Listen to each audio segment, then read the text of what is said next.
Welcome to the Missouri Wind and Solar Podcast. I'm your host, Wes Shank, coming to you from our store in Seymour, Missouri. Each week with my co-host and Missouri Wind's General Manager, David McDarris, we discuss the latest on renewable energy. Check out our additional educational information on our website at mwands.com. Thank you for downloading this podcast, and please subscribe. In spite of the fact that I think it was right at a month ago that we had, 2 inches of snow? 2 or 3 inches? Three, yeah. Three inches of snow? Yep. Believe it or not, the seasons, they are a-changing. I guess you would even take from that you and I are sneezing and wheezing to try to get ready to start the podcast. It's like, okay, let's get all of our sneezes and snorts and everything out of the way before we start trying to talk. We want to talk today about getting ready for the season change and what you need to do. But even before I start that, I always need to mention our classrooms that we've got going, our classes that we've updated and made some changes we're excited about. First one coming up in August that we've actually expanded our offering. If you haven't had a chance to look at it, you can go out to our website, windandsolar.com, and you'll see a tab up there, latest workshop, and click on that. You can see everything that we're offering right now. So be sure to take advantage and take a look at that and see if you want to come and spend a day with David.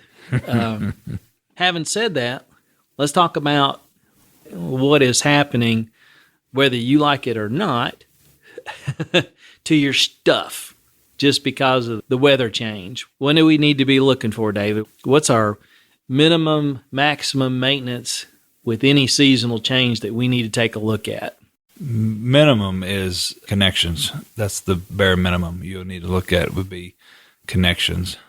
As the seasons moved along, came out of the cold of winter into the warmth of spring somewhat, and then back into the cold of winter. Maybe the warmth of spring. Then back to the maybe warmth of spring.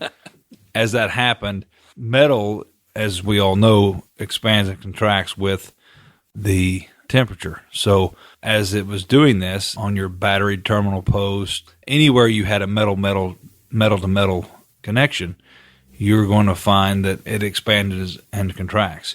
And this isn't just in the spring, but this in the fall. This is any time of year as you heat your cables up, as something is charging throughout the day, as it gets hotter, especially if you're running your wire to capacity. That wire is going to heat up even greater than as if you were oversized in the wire, which there again, always remember wire sizing is very important because of that reason. You're going to need to check those connections a little more often. Make sure that you're not having any loose connections. Case in point, we had a gentleman call. He'd had his system hooked up for about 2 years, had done nothing to it. Just had hooked it up and let it go. Been working great for 2 years. And then he calls us about 2 months ago. He calls and he had a battery catch on fire. It actually caught on fire. And what it wound up being is his terminal post had loosened with the expansion and contraction. He had these batteries in an outdoor facility, and as the expansion and contraction happened, it caused a loose connection and started causing arcing. That arcing actually melted the lead post, and the reason he found out that it was due to because there was many other connections that were loose when he got there. And he said, I put a torque wrench on these when I tightened these down at the beginning. He said, I made sure that they were tight. And so this kind of tells you that no matter, how good you think you've done it on the connections, it's going to happen. They are going to loosen over time. A lot of people just think, well, there's no really moving parts. Why would they ever get loose? They understand tightening the turbine bolts and things on a moving matter, but just from heat and expansion alone, you're going to get loosening of the. So it really comes from moving from extremes, right? So right, extreme hot to extreme cold. Yes. It's not necessarily just the changing of the seasons sort of thing. Right. So I would take from that, and you correct me if I'm wrong, something like a desert environment where, the days are 100 plus and then nights incredibly cold, that you would have this issue a lot and need to be on top of. Right. It really constantly. Yeah. At that point, you're talking just I mean, it needs to be a monthly PM. I mean, just a monthly preventative maintenance thing that you're going to do. Going by as you check especially if you're flooded lead acid, as you go by and check your water levels in your batteries, just have that socket and wrench available and give them a little snug and make sure that everything's good to go, and not just on the batteries. I mean, you need to be looking at the back of the inverter. You need to be looking into the charge controller. Charge controllers typically have a little bit different hookup, so they're not quite as bad to loosen up, but you still need to look at that just for that simple fact. We want to keep anything from arcing that we can, and any loose connection is going to create an arc. How about solar panels? Solar panels, not so much, because they're going to usually be MC4 connections, and so they're going to have an actual good solid male-female connector on them that doesn't allow for it. Actually is built into them for expansion and contraction. So is this an argument, or what's the downside then if you have some of these connections? I would assume that there's not a connection where dielectric grease wouldn't be.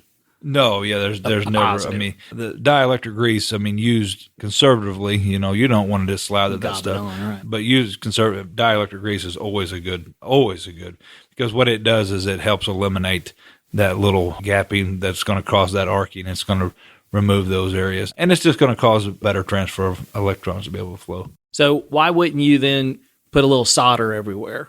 Solder, the reason I don't use solder in any of my connections is because I may want to change something. If you was never going to change your system, never want to take anything off, then you could use solder. You got to be careful with solder, though, a little bit, because you can heat up that post, especially like say that you're going to a battery terminal. You can cause a little excessive heat there, causing a little bit of premature failure in the battery. Same way on electronics. You got to be really careful you may overheat. Typically, when you're dealing with soldering iron, you're dealing with, 700, 800, 900 degrees. Something that's extremely hot. It's melting metal. For goodness sakes. So when you touch that, some things are very sensitive to heat. So if you're going to a battery terminal, are you going to void your warranty? I would never recommend it on a lithium battery. You could maybe get away with it on the flooded lead acid. There again, you could cause some pitting because most of your post terminals are going to be lead. And as you're putting that on there, if you get it too hot, you may create a pit area. There again, if you're not using dielectric grease, now you're just creating a place that the electrons are going to try to. Problem. Right, you're creating a problem now versus solving a problem type of deal. So really just don't advocate for people doing a lot of soldering on the actual connections. You can do good connections instead of using just straight, trying to wrap wire around a post, or wrap wire around a bolt and tighten the bolt down. That's where we're going to tell you to use like a tinned terminal end, that's like something. Our lugs. Right, and then going back and crimping that, getting the proper crimp on the lug by either using a crimping tool that you purchase from us or, having it professionally crimped somewhere. And then also where you make those connections at.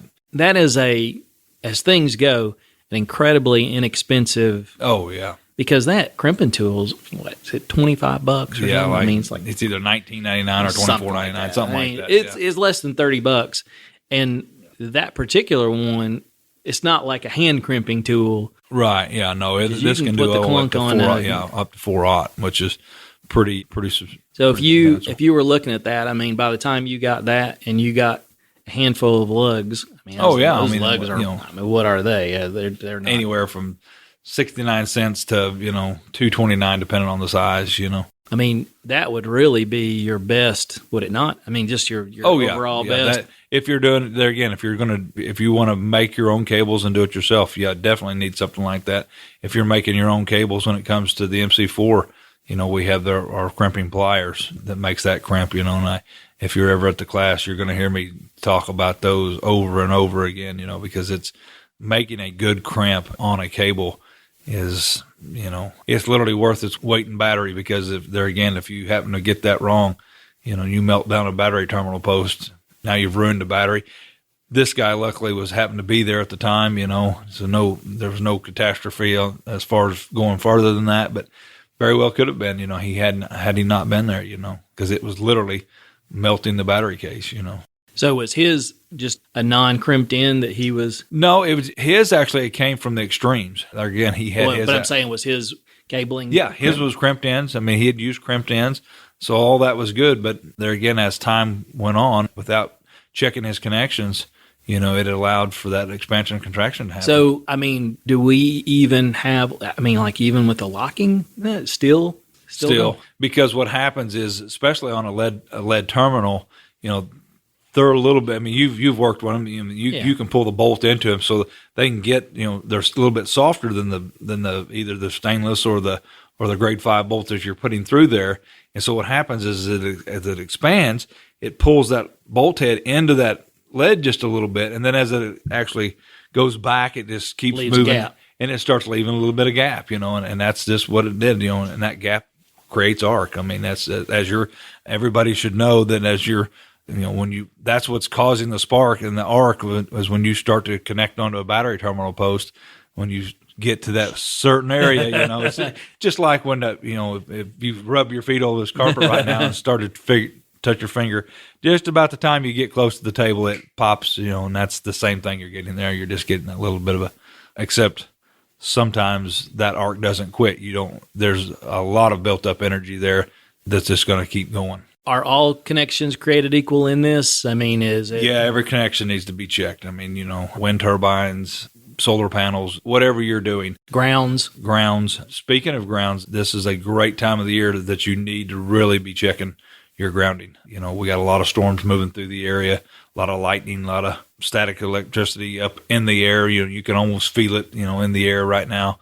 And with that, you really need to be checking your grounding, make sure your grounding's secure.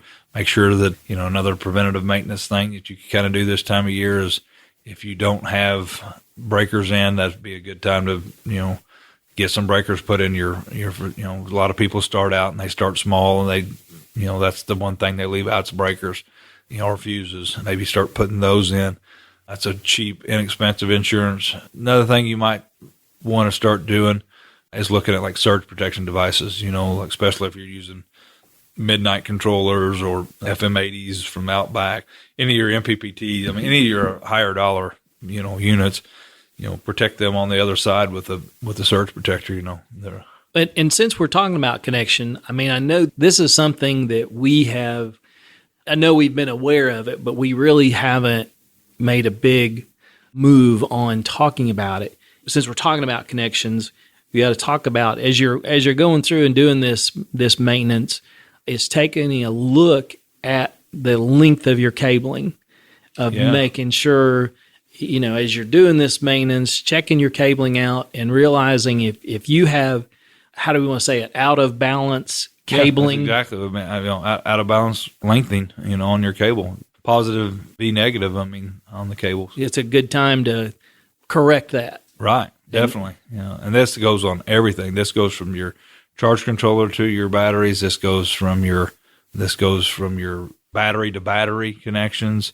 And this goes lithium batteries. For instance, they use a combiner box, kind of like the solar panels would. They use a combiner box.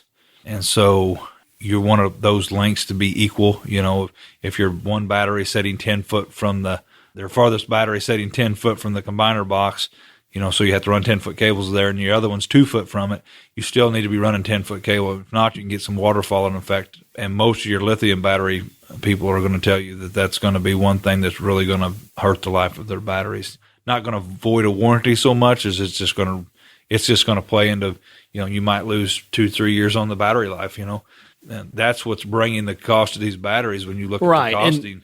And when we look at that, 2 or 3 years, you say, well, that's just, be a part of warranty. No, not really, because you're looking at that battery, the price of that battery is amortized over 20 years when we look at it. Yeah. Because if you can't make that work for 20 years. Then it's an ugly number. Yeah, the price per watt goes up substantially. And it's not just in the actual lithium. You need to also be doing this in your flooded lead acid and also in your AGM batteries. That's another place that you really need to be looking at it at. So, having that proper cable length, and as you're doing solar panels, if you're doing a grid tie unit and you're doing grid tie back to a string inverter and you have, say, 2 to 3 panel arrays, they need to be equal as well. So lengthening of actual cable can really make a big difference, and make sure that everything's working properly. This is another one of those areas where if you've got this equipment to begin with, you've got a substantial investment. And so to cheap out on... Yeah, I mean, you were just talking like, feet of wire. You're talking about is, I can understand if you were talking about 500 feet of cable or something. I don't think most people are talking about that. You're talking about pairing up. Yeah, you're talking maybe equalizing. Yeah, maybe 20 foot of cable at the most, and that's all the different cables along the way, the number of fours, and depends on what your inverter cables, inverter cables need to be the same length, We see that a lot, that people will get an inverter cable and they'll get a 6 foot pair, and then they'll buy a 1 foot jumper and then put it on a fuse block in between it. Well, now you have a 7 foot side on the positive and a 6 foot on the negative, and it needs to be equal as well. And I mean, that's something we ship out of here every day. Right. I mean, you can give us a call, give the guys a call out here on the desk, or go on the website and order it, and we ship it out next day pretty much all the time. And that's a good quality modification to your system to maximize its lifespan. Yeah. And maximizing the battery's lifespan. I mean, that's one of the main deals, that's there again, when we put together systems, I mean, that's going to be at least 50% of the cost. I mean, that'll be 50% of your cost almost in every time. So, why throw away 50% of your money, prematurely, just maximize what you have. I mean, what is 20 feet of cable run? 20 feet of cable, I mean, you're probably looking at, $30-$40, depending. So it's definitely not where you can't go buy a new battery. Well, you can't buy lithium. Yeah. I mean, even lead acid, if you get literally 1 year less life out of the deal, I mean, that's a cost. That's a $250 gesture, so it's just not worth. I mean, you can find, a lot of times you can find worth in anything you really kind of look for. You can really find the worth in this. I mean, this is just straight up numbers in the game. So okay, all right. Well, so if you need some clarification on that, some help with that, our operators are standing by. You bet. Our sales team's here. David is available 24 hours a day, 7 days a week. You betcha. Call up here and we'll give you his personal number, and you can just call him at home. You go. And give him a call. So, but okay. Well, are we missing anything? Anything else we need to? No. Just it's the time of year for maintenance. I mean, so clean off those panels. Lots of pollen in the air right now. Clean off those panels. Make sure the things. Lots of birds moving around right now. It's the time of year for birds. So yay. So keep them cleaned off and adjust that solar angle. It's the time of year to, you're coming up on, if you're just a 2 time a year guy adjusting the angle, it's time. Good time to do it. It's time to do it. So, all right. Thanks for checking us out. Keep downloading the videos, and we'll keep bringing more to you. Thank you for downloading and listening to the podcast today. If you have a question that you'd like to hear us discuss on the podcast, email us at radio@mwands.com. You can follow us on our website, mwands.com, or subscribe on iTunes or Stitcher. Check out our store at mwands.com and buy some stuff. Buying stuff allows us to continue to produce our educational broadcasts, like our podcasts and YouTube videos. And most importantly, it keeps Lucy's doggy chicken treats coming. Thanks again.